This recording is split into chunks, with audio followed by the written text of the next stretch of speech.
All right, welcome everyone to today's session on MailChimp tips and tricks. I'm going to start with the screen share. All right.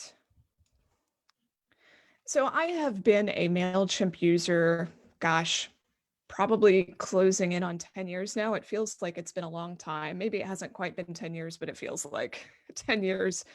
And MailChimp has changed a lot over that time. It's become more complicated. It's also become more powerful. On a personal note, I'm not entirely happy with the changes that MailChimp has been making, but I know many people use it and will probably continue using it. I myself am likely to switch providers maybe by the end of the year, mainly just to do with the direction I think MailChimp is taking. It's moving in a direction that they're offering a lot of features that don't appeal to me. But that's neither here nor there for today's session. I still want to share what I know about MailChimp and some of the technical bits of setting it up. One of the reasons I still recommend it for new writers or people who are getting started with email newsletter marketing is that they, as far as I can tell, they still have a free plan that's good up until 2,000 names. I mean, there are a lot of restrictions on what you can do on the free plan, but it's hard to beat free. There are some other competitors out there that I'll mention at the end of today's session if you want to look elsewhere. But again, I'm here to talk about MailChimp primarily, so I will focus on them no matter what my happiness level is with the service. So I use MailChimp in several different ways. And I want to explain what those are before I get into any technical bits, so you kind of understand where my experience lies and where my knowledge comes from. So one of the very first things I started using MailChimp for on the regular were RSS-based email newsletters. So this is where you essentially hook up your blog to MailChimp. You tell MailChimp where your blog feed is. That's your RSS feed. Every blog has one. And then MailChimp uses that feed to generate email newsletters automatically without you having to touch it. So it just dumps the email into a template. It goes out at a specified time and place that you designate, and it's very hands-off. So I've been doing this for a long time. I find it very useful to ensuring people see the blog posts rather than relying on social media or relying on people to come and visit the site. So I have two different RSS-based newsletters that I send out of MailChimp. One is a daily blog alert, essentially, so people get the full text of the blog post that has gone live that day. So it sends anytime there's a new post I have it set up for 8 a.m. New blog posts technically go up at 5 a.m. Eastern, that's New York time. So there's like a few hours cushion in there until people get the email. Now, the nice thing about these RSS sends, and if we look at the template, you'll see this, is that you can customize what else is in the email. So it's not just the blog post that's going into this email. I also add things like upcoming online classes. I add where I'm going to be speaking next, although there's not a whole lot of that to share at the moment. And so there are other little marketing bits that you can add to these RSS sends that make it pretty useful. I also send a weekly blog digest. So there are some folks who really don't want the daily. That's too much email for them. They don't want to be receiving that sort of volume. So there may be 2 or 3 new blog posts in a week, which can be overwhelming. That's a lot of noise. So there's a weekly blog digest that goes out on Sunday, and that rounds up whatever has appeared the previous 7 days. I choose Sunday. I like Sunday for this. You could choose any day of the week. It's really up to you. And as with the daily, I can make adjustments to that template. I can promote a class at the top of it, as you see here. I can add social media links at the bottom. There's really no limit to what you can put around the RSS content. Many people know me for the free newsletter I do. It's all original content. It's called Electric Speed. This goes out every 2 weeks on a Saturday morning. So I write this from scratch. It's not generated like the other 2 I just mentioned. And this is my biggest list by far. This is about 35,000 people. For this newsletter list, for this big one, Electric Speed, I do have a welcome series. It's an automated series that as soon as people subscribe, they get an introductory email And then they get 2 more introductory emails after that, just to introduce them to what I do, and to give folks some helpful tips from the very start, and to get them accustomed to receiving emails from me. So MailChimp does have automated series capabilities or features if you're on, I believe it's only on paid plans at this point. I'm pretty sure you can't do it on a free plan. So if you're on a paid plan, you could set up a welcome series and have that send out upon certain triggers. Usually, my trigger is people join the list, but there are lots of other triggers that you can set. I also use MailChimp to send out a paid newsletter. Now, it's not MailChimp specifically that's charging. I'm using another third-party system to charge, and then that third-party system integrates with MailChimp and keeps it up to date with who's paid and who's not, so that I'm only sending to paid subscribers. So the hot sheet, which goes out as another every 2 weeks newsletter, I use MailChimp to facilitate that. And then finally, what I'm going to show you first as we get into the technical bit of today's presentation, I use MailMunch primarily for signups to the big free newsletter that I do. So Electric Speed, which has the 35,000 subscribers, a lot of the signups for that are driven by MailMunch, which delivers a pop-up on my site. Although there are lots of ways that you can embed the sign-up form on your site. It doesn't have to be a pop-up. It could be something that's a little more subtle, or it could be a bar. So I'm going to show you that as well, because I know some of you are interested in the mechanics of how do you add a sign-up form to your website. Okay, I'll talk about the other options later. Oops, getting ahead of myself. So why don't I'm going to stop sharing the slideshow for the moment. And then I'm going to jump over to sharing from the browser so that I can show you some of the things that I have set up, some of the MailChimp integrations I have set up. Let's see.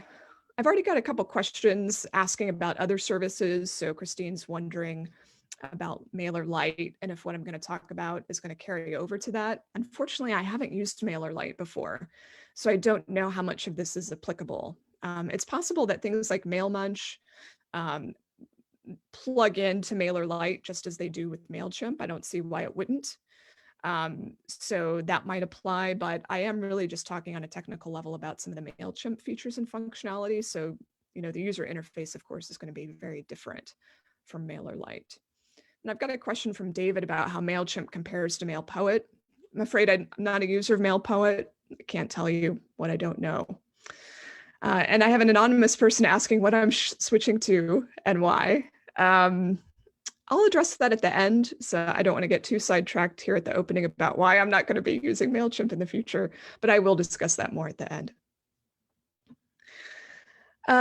Yasmin's asking, which is a good question to get us into the next part of the presentation. She's asking about the embedded sign-up forms and pop-up forms that MailChimp provides. So MailChimp, of course, has its own sign-up forms and processes that you can use. And she's wondering, why did I choose MailMunch for my pop-ups instead? And she happens to use MailMunch as well. And the best answer I have is at the time that I chose MailMunch, and this is going back to 2016, so I've been using the service for quite some time, I didn't really like MailChimp's tools for embedding signups or embedding forms. And so I just found MailMunch was a much cleaner way of integrating it with my WordPress site. Now, it may be that MailChimp's tools and features have since advanced, or they're better, they can integrate more smoothly. Some part of me doubts that, though.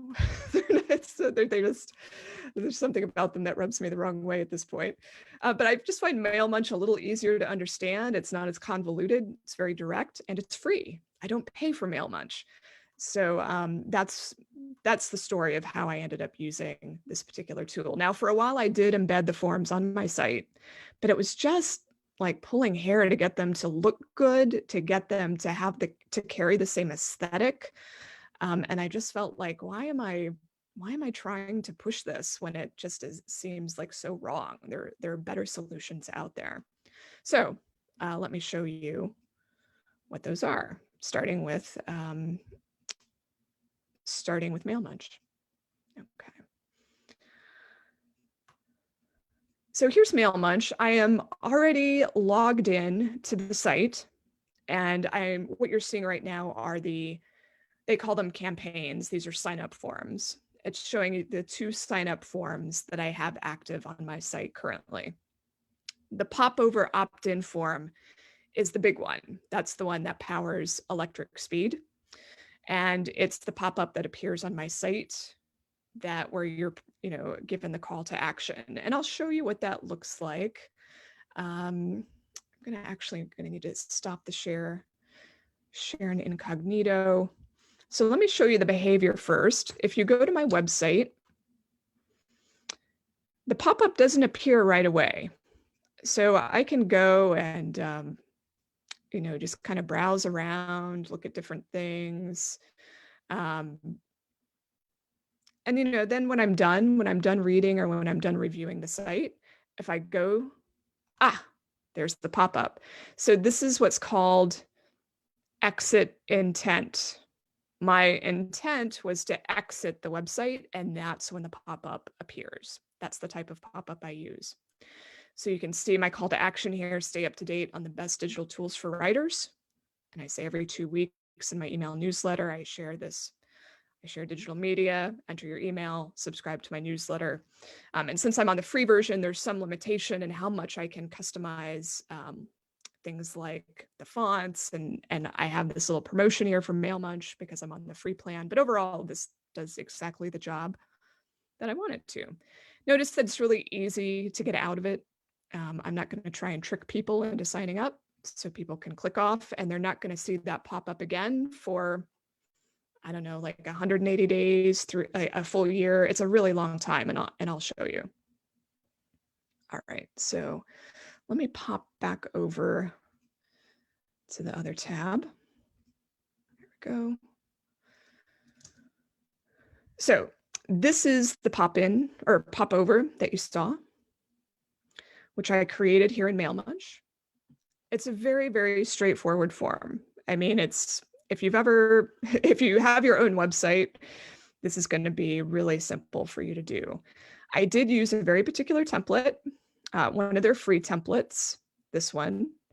If you are a premium member, meaning you're paying, you can get some of the fancier forms, but this works great for my purposes. So once you choose your template, you choose your headline, you have the description, and then there's a thank you message you can customize. You can customize the appearance. Notice there's some premium features here I don't make use of because I'm not willing to pay. Here's the form fields. I only ask for email. You could ask for more, but that's going to decrease how many people sign up. The behavior is probably the most important part of this. So the behavior is, when is the pop-up, or when is this thing going to show up for people when they go to your site? So I'm not showing this pop-up on page load because I think that's annoying. I'm showing it on exit. And you could even go further. You could not show it on first visit. You could have a loading delay. You can see my frequency is a full year, meaning people will only see it once if they're assuming their cookies are turned on. And then there's some other different rules that you can add. I don't show this pop-up on mobile devices because I think that's also very annoying, but it does show on desktop and on tablet. And then the integration is fairly straightforward. I have already integrated it into my MailChimp account. If I hadn't already integrated it, it would give me some options for who I could integrate with. I'm going to assume that all of the major service providers are represented. I haven't checked that, but I would assume, if MailMunch wants people to use their service, they're going to have to support as many email marketing services as possible. I do have a double opt-in. If you don't know what double opt-in is, this is simply a best practice for ensuring that you get people on your list who actually want to receive the newsletter. It helps decrease spam signups. And then you can also add, there's some more advanced features where you can add tags and then publish. So once you publish the form, you do have to do a really small thing where you paste a bit of code on your website to ensure that the pop-up appears, once you've got it saved and active. So it's going to depend on what sort of website you run. Is it a WordPress site? Is it a Squarespace site? Is it some other type of site? But usually it's pretty straightforward to dump in that little bit of code wherever it needs to go, and then you're up and running. You'll notice that I have another sign up form at my site called Online Class Updates. This is a newer one. It's about a year old. You'll notice it has far fewer subscribers. And partly that's because this is only appearing on one page of the site. It's also a very modest sign up. It's not a pop-up. So if people visit my online classes page, this little top bar is going to appear that encourages people to receive updates about new classes. And I think it's pretty quiet. You could almost miss it. But like the other one, you can make it go away if you don't want to see it anymore. So that's how I have integrated the MailChimp lists or the MailChimp signups into my site for Electric Speed and for the online classes. Now, the RSS sends that I mentioned earlier, where people can subscribe to the blog, this is done separate. So I have separate signups for that. It's right here on the right-hand side in the sidebar. So people can subscribe to the daily edition, or they can subscribe to the weekly digest. Now, I think you can probably tell by the way I've added this to the site, it's not as important to me as Electric Speed. The pop-up is for Electric Speed. That's the newsletter that I'm pushing and that I want people to know about. For those who are interested in the blog newsletters, they have to be pretty interested. They have to look pretty carefully to see this, and that's by design. If people click on these links, what's going to happen is that they're actually going off-site. They're going to the MailChimp sign-up form that I've created inside the MailChimp system. So this is actually on MailChimp's site, not my own site.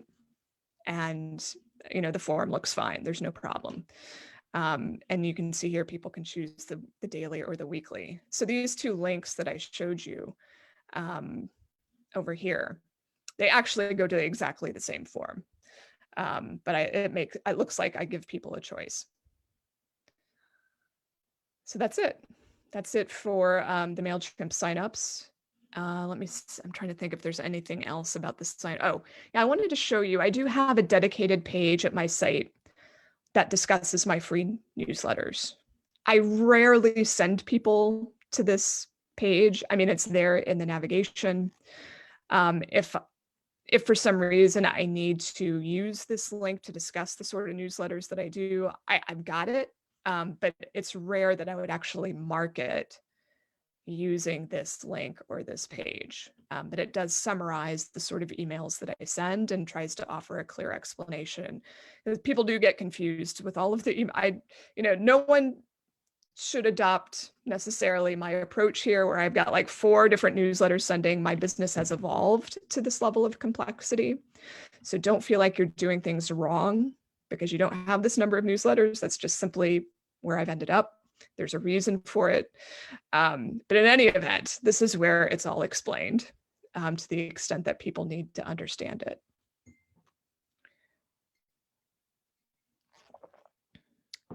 Okay, I'm going to, let's see. I think I'm done discussing Mail Munch, but I'm going to check the Q&A just to be sure. Okay. All right, now I'm going to go into MailChimp itself. And I'm going to show you where those sign-up forms are. So once you're logged in to MailChimp itself, which I am currently, you can see that I've got several different audiences here. I've got the people who subscribe to the blog. I've got the people who subscribe to online class updates. And then I've got the Electric Speed audience. So I've got 3 different audiences set up in MailChimp, 3 different audiences that I send emails to. So once you're in the audience section, you can click on Manage Audience. You can go to Signup Forms. And this is where you can customize that form that I showed you earlier, where people can subscribe to the daily and to the weekly digests. So As I mentioned, I don't particularly like Mailchimp's embedded forms. I don't really like their own pop-ups. But for those times when I want to use their own sign-up forms, I do, of course, customize what that sign-up form looks like, and you should too. So here it is. If they don't sign up using the pop-up you saw, if they somehow end up here at the direct, more elaborate sign-up form, this is what it's going to look like. I give people an opportunity to view the archives. You'll notice that this sign-up form is actually a little bit out of date, so I'm going to update it right here while you're watching. Save and close. And really the most important part of this sign-up form is that it match as much as possible your own site, your own branding, the emails you're going to send. Like I've got the same header here that people are going to see in the emails that they're going to receive. I try to, be very clear about what they're going to receive, when they're going to receive it. And then there's a bunch of other things I could ask from people as far as more information about the subscribership, but that will depress response. So I keep it very simple: email, first name, last name. Now there's more underneath here, a lot more, as you can see. Fortunately, once you customize the sign-up form, a lot of the settings will carry over into the other forms that you see here. I would encourage you to pay special attention to things like the confirmation thank you page or to the final welcome email, because those are opportunities to mention or promote something that's important to you. So for example, when people subscribe, when they do their double opt-in, they're going to see my book as part of the PS. They're also going to get a free PDF download of this article I wrote about contracts. Notice that I don't actually mention that in the sign-up process. It's kind of a surprise. It's my way of delighting people who sign up and showing them, hey, you're going to get some pretty good stuff if you're going to be following me. And so I've got both a freebie there, although I don't tout it, and then I mention the book. Also take a look at the unsubscribe form. So when it's going to happen, people are going to unsubscribe. There's the unsubscribe success page. That's actually what I wanted to show you. You can customize this to say all sorts of things, and I haven't been all that good at customizing mine. In fact, I thought I had customized it. Actually, I have customized it on the daily and the weekly. I hope. I'm going to show you that. So like, for instance, you can say something here like, I understand that you get too much email. I'm sorry to see you go. Would you like to follow me on Facebook? Or would you like to only receive annual updates? Like you could start another list for people who only want to be contacted, let's say once a year. I don't suggest doing that. I'm just, throwing out options. Like think through the reasons people might unsubscribe. And if it makes sense, you can offer them another option here with this notification that they're going to receive. All right, let me show you the blog subscribers, because I think that is where I have the notice, the unsubscribe notice. Unsubscribe success. Yes. So if you're still interested in my blog content but want fewer emails, consider the weekly digest instead, because some people don't realize that it exists, and I want to let them know. So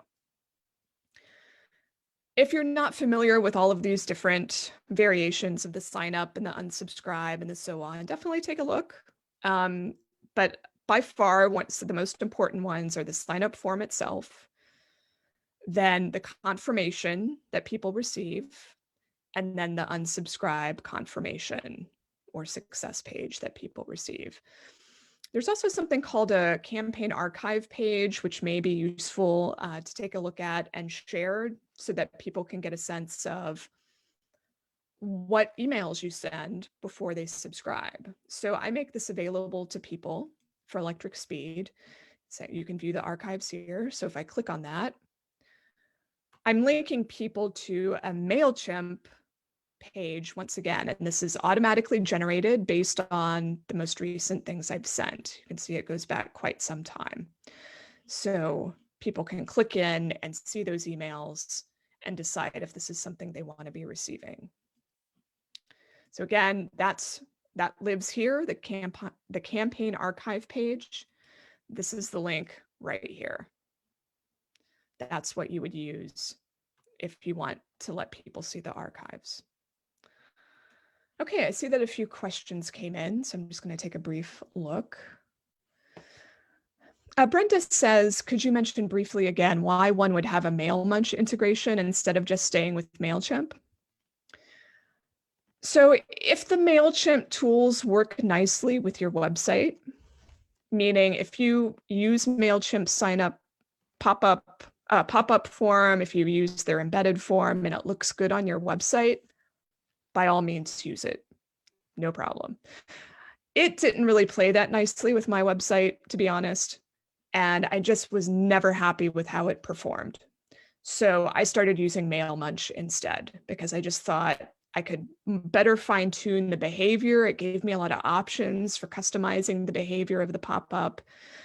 If I were a premium member of MailMunch, it would allow me to A/B test the signup forms, which is really powerful. So you can get better conversion, a higher percentage of people signing up based on the language. Like you can adjust the language or the colors or the images and just do a better job of getting people onto your list. So MailChimp's tools are, fairly basic.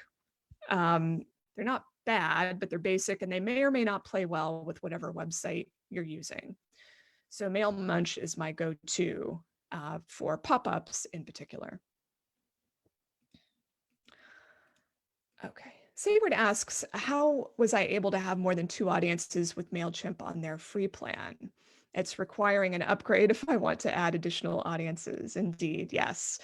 I have been on a MailChimp paid plan for a long time now. I pay, I don't know, $350 a month at this point because my list size is very significant. I'm at about 50,000 names.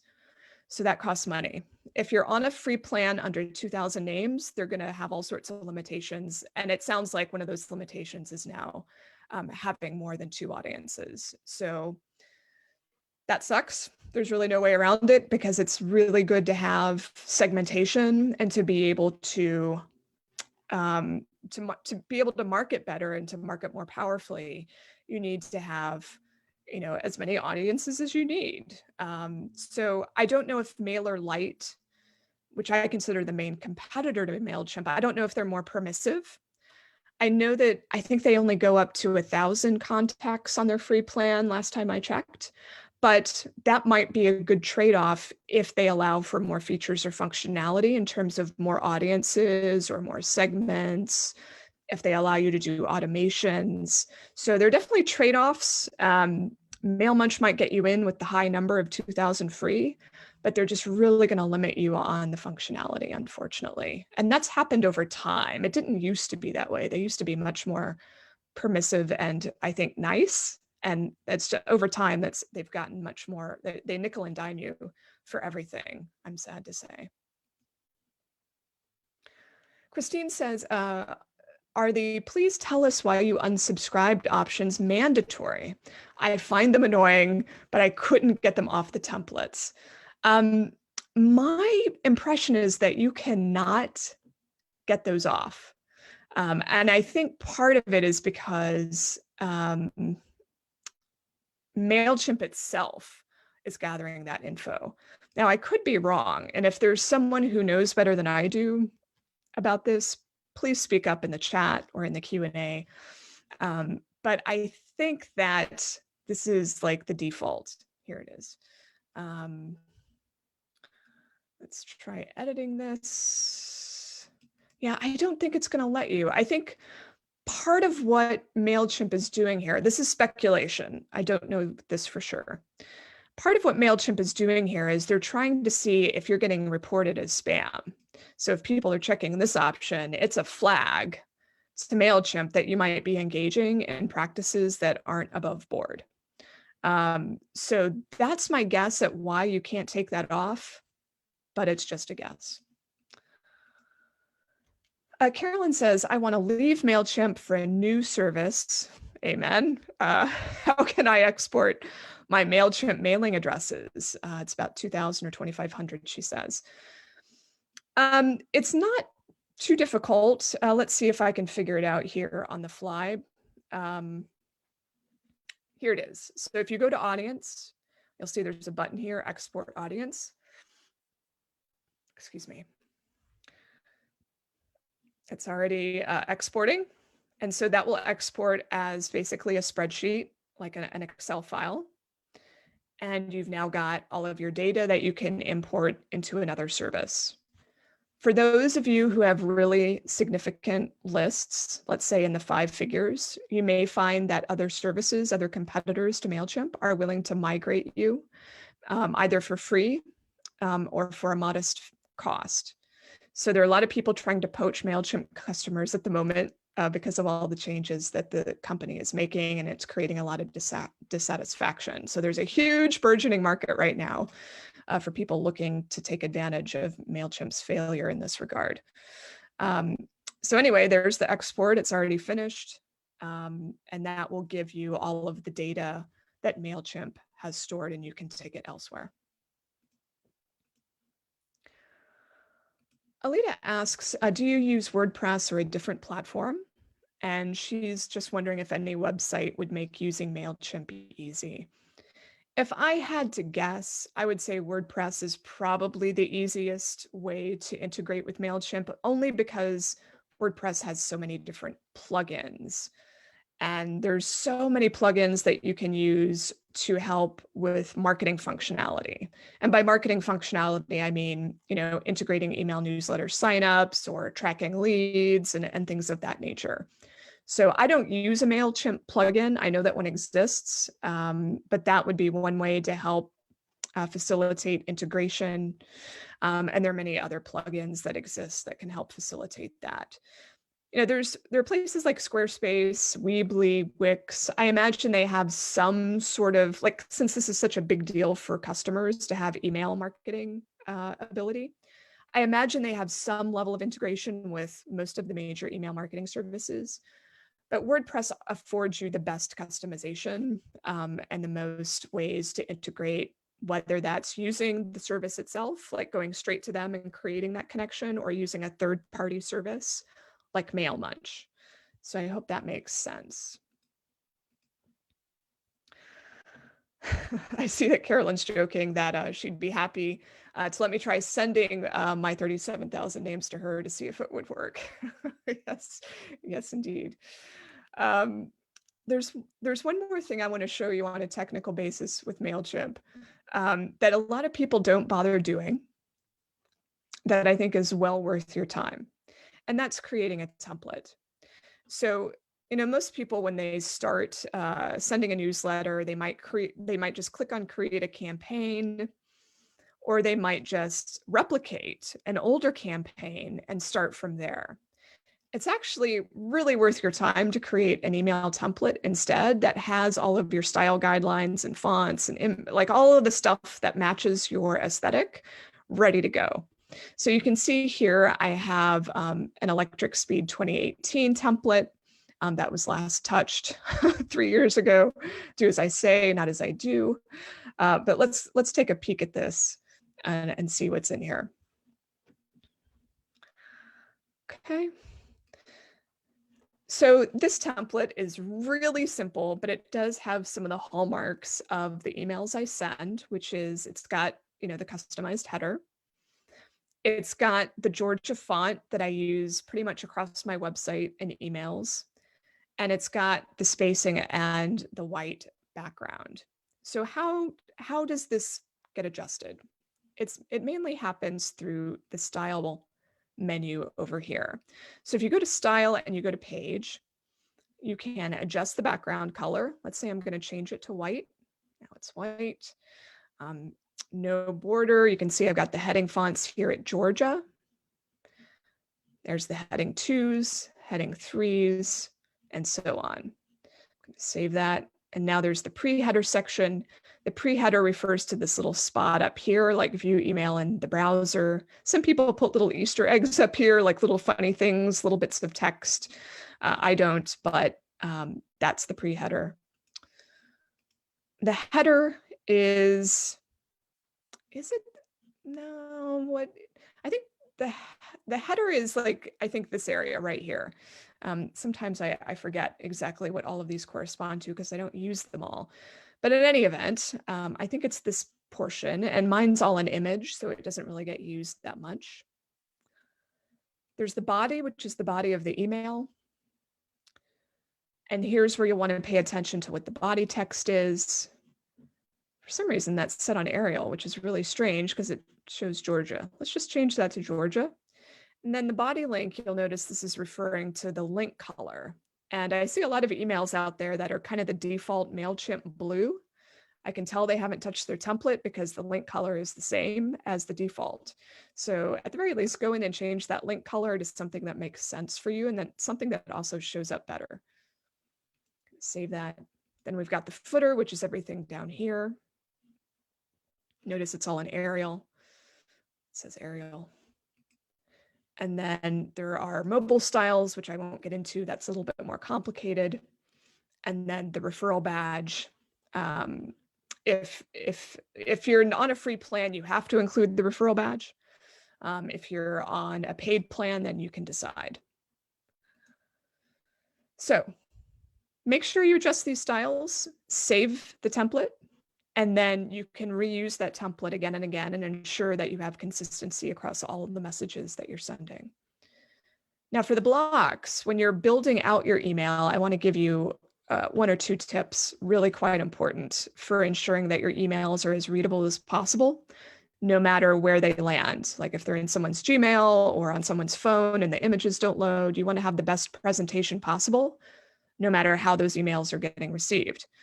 So if you're going to include images in your email, make sure you use one of the blocks that's for images. This is really important.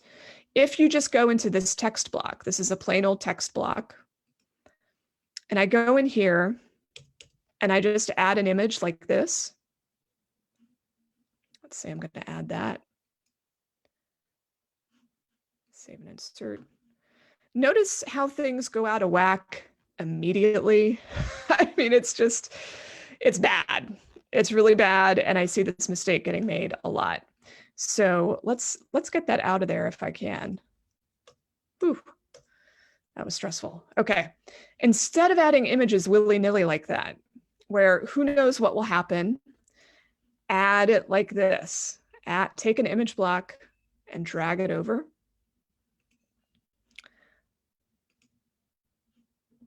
Add it like this. And now it's going to fit your email template and it will be responsive, meaning that if the screen size gets bigger, the image can get bigger. If the screen size doesn't support something this wide, it will shrink. You can also adjust this here if you wish.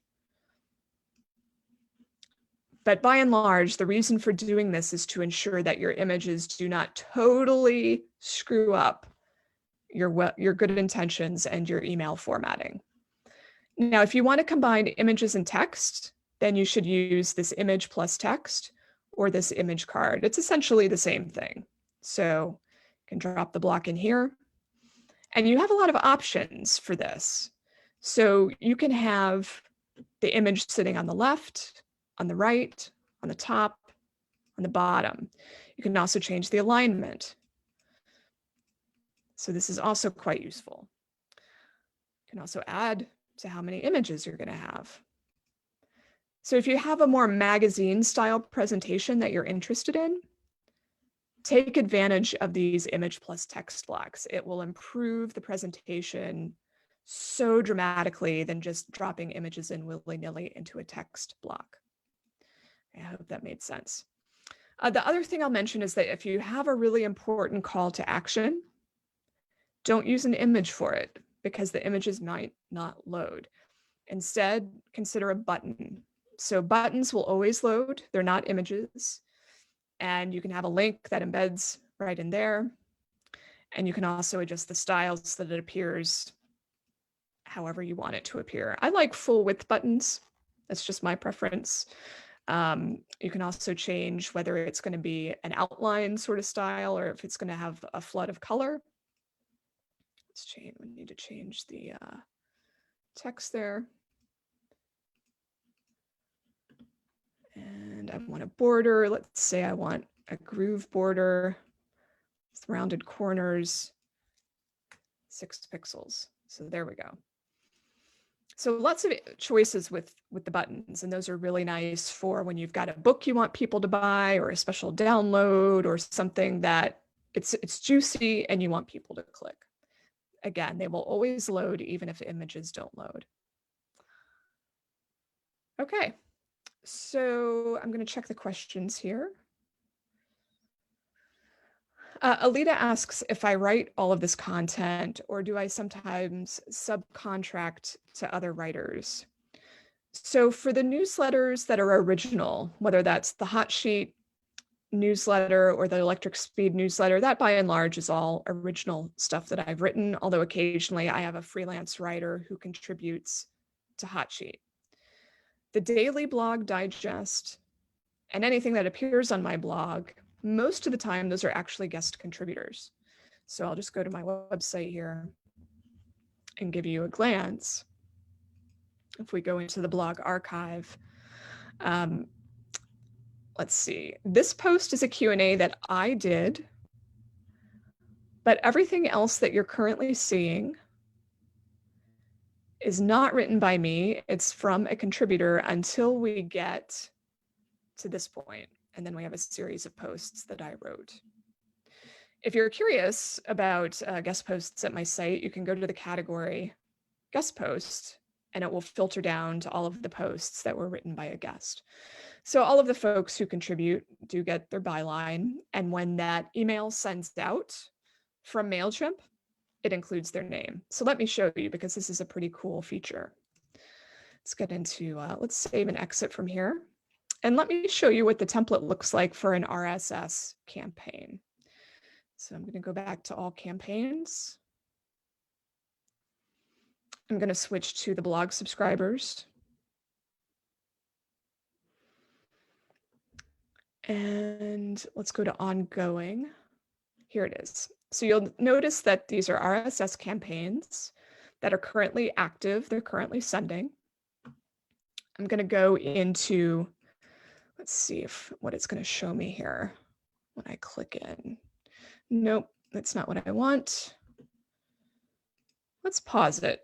And that way I can take you into the design and into the setup. Okay, I'm going to go back to the beginning.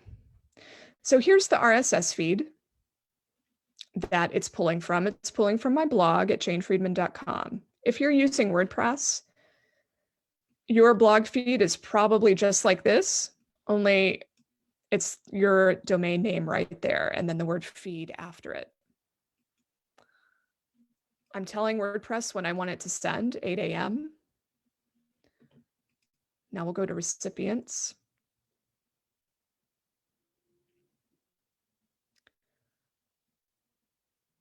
Loading. Okay, so I am sending to the people who have signed up for the daily from the blog subscriber audience. I'm going to set up now. The campaign name is right here. Here's the email subject line. This is really important. So the email subject line is going to be different every single time because I have told MailChimp to pull the title of the blog post as the email subject line by the author of that blog post. So when the last email sent, it was, should you hire a social media assistant by Barbara Lynn Probst? That's what appeared in the email subject line. These are called merge tags. These are specific to MailChimp. They have a whole list of merge tags if you want to browse, but these are by far one of the most prevalent merge tags when you're doing RSS sends. There's the from information. So let's go to the template now. Let's actually, do I want to show you more of the templates? Hold on, let's go back. So is there an RSS template?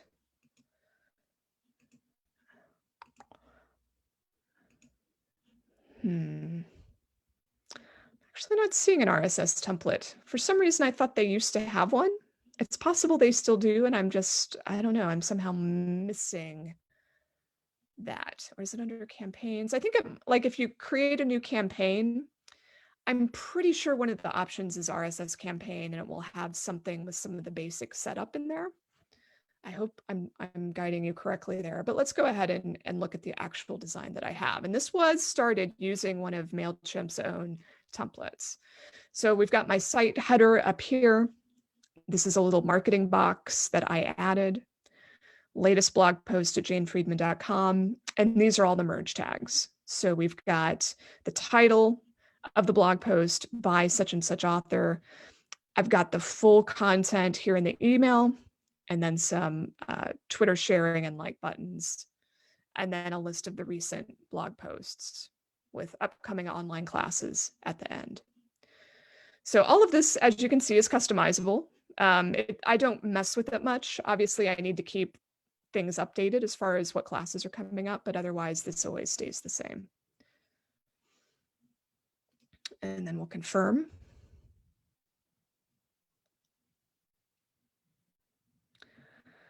And if you want to make sure that you've done everything properly, you can do a preview. I'm going to go ahead and start this up again. Okay, let's go back to all campaigns.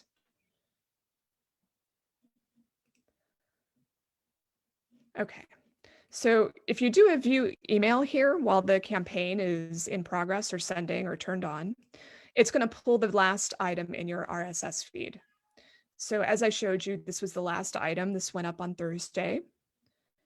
And you can see how this all plays out once MailChimp gets a hold of it. There's the buttons, the recent articles, the upcoming online classes. So this has been super useful to me over the years, as I said at the very beginning, because I can't rely on social media to ensure that people see new blog posts. There are people who definitely want to know about new stuff at my site, but they're not going to visit my site every day. So this is a nice reminder, hey, there's something new that you might want to take a look at. And the subject line makes it really clear if this is something that they want or not. So to be clear, I don't put a subject line that says the latest blog post from Jane Friedman. It's the title of the blog post, which I find really important for these emails. Okay, let's go back. I'm going to check on the questions again. Anita asks, what's the size of the header photograph? I believe the header that you're seeing in all of my emails where it's, Jane Friedman or Electric Speed, I believe those are 600 pixels wide. And that's one of the most universal sizes for emails. MailChimp tends to push you into a 600 pixel wide grid if you're using an HTML designed email, meaning you're going to add images and things. So 600 usually works regardless of the device that people are using. If your images in the email are way too big, if they're out of line, MailChimp almost always warns you and prompts you to fix it.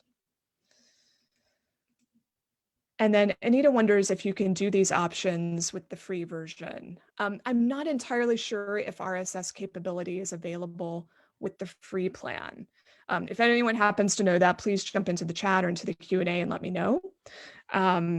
But again, I'm on a paid plan, so I've started to forget what's included on the free at this point. And also MailChimp keeps changing what's included in each plan, unfortunately. Carolyn says for the free mailings, if you have 3 mailing lists each under 800, but totaling over 1,000, does that qualify for free? Well, MailChimp, I thought lets you go up to 2,000 names. That was my impression, unless they've changed that. But based on what Sayward said earlier, it sounds like you're not allowed to go over 2 audiences on the free plan. So if that's the case, you wouldn't be able to have 3 different audiences or 3 different lists, if I'm understanding correctly. Ivy asks, how do I queue different posts using the search function on my website? I'm not sure what that question means. I, Ivy, I'm wondering if you're thinking about this page, like how do I get a list of all these posts here? Or maybe you're wondering about how I get these categories here. If you're using WordPress, all of your posts can be assigned a category, and then one of WordPress's core functionalities is being able to list the categories as part of your website. So that functionality is built in if you're a WordPress user. And then so is this functionality that you're seeing here, where I've got a blog post archive and it just shows all of the blog posts in reverse chronological order on a single page. So both of these are part of the greatness of WordPress and why I've been using it for so long. Okay, looks like I answered that. Wonderful. So we're now about 10 minutes until the top of the hour, and I'm going to stop the screen share for a moment and wrap up by talking about why I'm leaving Mailchimp after doing this session. I mean, I did this session by request. There were some people who wanted to know some tips and tricks. So that's why I was sparked to host this. I thought it might be useful for some people. But Mailchimp is indeed changing. It's changed a lot, especially in the last year or two. And it's moving further and further away from what I use email for, which is to send email newsletters. I feel like they've gotten away from what I consider key or core newsletter publishing functionality, and they're just lumping in so much having to do with general small business marketing, like landing pages and e-commerce and doing postcard mailings. I mean, the last thing I'm going to do is a postcard mailing, but that's the sort of thing that MailChimp is pushing now. So the prices have also gone up, and I can't deny that that's part of what I don't like.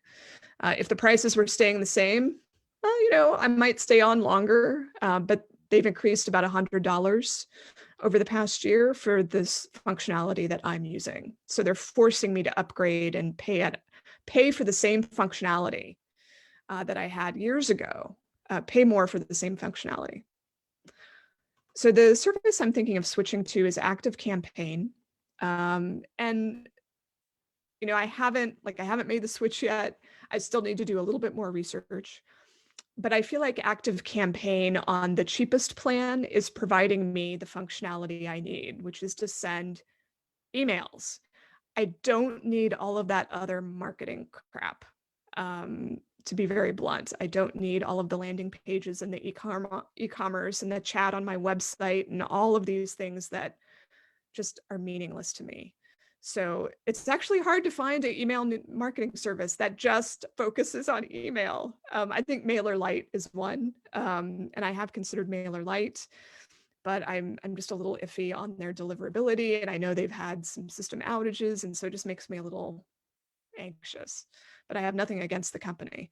I've also looked at ConvertKit, but I'm not that excited about ConvertKit's mandate to do very text-oriented emails. In other words, if I want to continue sending my HTML kind of magazine style emails, that's going to be really hard to do with ConvertKit because their philosophy is you should only send text-based emails or no frills emails without a lot of images. I understand that approach and respect it, but it doesn't fit me. So that's one reason I haven't gone over to ConvertKit. But if you're planning to keep your emails really simple, you're not planning to do like magazine style or image heavy emails, then you might want to take a look seriously at ConvertKit, which I think might have a free plan at this point, if I'm not mistaken. They have really powerful segmentation tools that make it easier to market things if you're planning to like market courses or memberships or products of any kind. I would really seriously consider ConvertKit. Okay. So I answered that question. Yolanda asks, how does one apply or pitch to write a guest post for my site? All you have to do is email me with your ideas. So it's as simple as using my contact page to let me know what you have in mind. And that's it. Yolanda is also asking how I organize my blog posts on one page like this. She says hers are in a list and I don't like it. Well, if you're using WordPress, it's pretty straightforward. All you have to do is create a page where your blog archive lives, and all of your posts will kind of filter down like this. Now, depending on what WordPress theme you're using, that will affect the presentation style. So the WordPress theme that I use allows for a grid layout, like the one that I have at my site with all of the different posts, like with in rows stacked on top of one another. I like that really condensed look at all of the posts. I think it makes it really quick to browse the sorts of things that I'm publishing, but it is a function of my WordPress theme. And if you're curious about the theme I'm using, it's Vantage from Site Origin. So you can take a look at their themes and see if it's something where you might be compelled to make a switch. All right, so we're about to hit the top of the hour here. I'm just going to check on Facebook, see if any questions have come through on the live stream.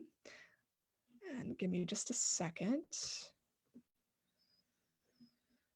Kathy asks, if I were starting now, which service would I use? Which I think I probably just answered. I would take a look at MailerLite, ConvertKit, and I didn't mention Substack, but Substack is another one where if you ever think you might in the future want to charge for your newsletter, that might be a good option. I have a question about whether or not MailMunch works well with WordPress. It does. That's my integration, and it's beautiful. All right, I'm going to check the chat here and see if there's anything else I want to adjust.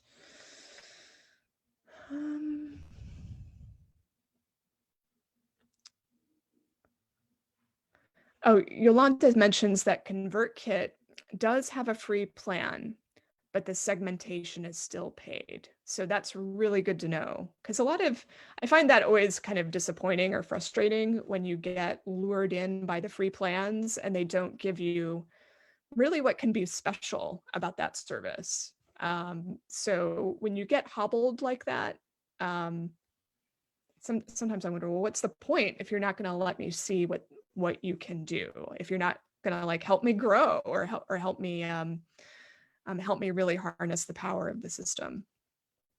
Okay, so I think that brings us to the end of the questions. I hope this was useful despite my crankiness about MailChimp.